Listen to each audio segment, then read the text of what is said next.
क्रीडापटूंचा सन्मान, 372 क्रीडापटूंचा शासकीय सेवेत थेट समावेश. मंत्री चंद्रकांतदादा पाटील. सांगलीत अखिल भारतीय कनॉईंग कयाकिंग स्पर्धेचे दिमाखदार उद्घाटन. महाराष्ट्र शासनाच्या क्रीडा क्षेत्राप्रती असलेल्या सकारात्मक आणि कृतिशील धोरणामुळे राज्यातील क्रीडापटूंना मोठे स्थैर्य आणि सन्मान प्राप्त होत आहे. विविध क्रीडा प्रकारांत उल्लेखनीय कामगिरी करणाऱ्या राज्यातील 372 खेळाडूंना शासनाने कोणत्याही परीक्षेविना थेट शासकीय सेवेत सामावून घेतले आहे, अशी महत्त्वाची माहिती राज्याचे उच्च व तंत्रशिक्षण मंत्री तथा सांगली जिल्ह्याचे पालकमंत्री चंद्रकांतदादा पाटील यांनी दिली. भारतीय विद्यापीठे महासंघ आणि शिवाजी विद्यापीठ यांच्या संयुक्त विद्यमाने आयोजित अखिल भारतीय आंतर विद्यापीठ कनोईंग व कयाकिंग स्पर्धेच्या उद्घाटन प्रसंगी ते बोलत होते.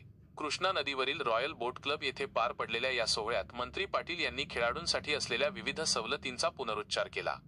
यावेळी मंत्री पाटील यांनी स्पष्ट केले की आंतरराष्ट्रीय स्तरावर पदक मिळवणाऱ्या खेळाडूंना थेट वर्ग-1 ची नोकरी आणि 2 कोटी रुपयांचे पारितोषिक दिले जात आहे. तसेच राष्ट्रीय स्तरावरील विजेत्यांना 1 कोटी आणि राज्य स्तरावरील विजेत्यांना 50 लाख रुपयांपर्यंतची आर्थिक मदत देऊन शासन खेळाडूंच्या पाठीशी खंबीरपणे उभे आहे. भारत 2036च्या ऑलिम्पिक स्पर्धेचे स्वप्न पाहत असताना पंतप्रधान नरेंद्र मोदी यांच्या नेतृत्वाखाली देशात जागतिक दर्जाच्या क्रीडा सुविधा निर्माण केल्या जात असल्याचेही त्यांनी नमूद केले. कार्यक्रमाचे अध्यक्ष शिवाजी विद्यापीठाचे प्रभारी कुलगुरू डॉक्टर सुरेश गोसावी यांनी कृष्णा नदीवरील 940 मीटरच्या नैसर्गिक आणि अडथळेमुक्त ट्रॅकचे महत्त्व विशद केले. हा ट्रॅक शास्त्रीयदृष्ट्या वैशिष्ट्यपूर्ण असून सर्व स्पर्धकांना येथे समान संधी मिळते असे त्यांनी सांगितले.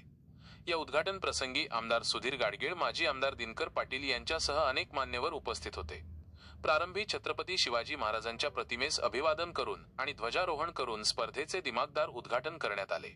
क्रीडा व शारीरिक शिक्षण संचालक डॉक्टर शरद बनसोडे यांनी प्रास्ताविक केले तर श्रीनिवास गायकवाड यांनी आभार मानले.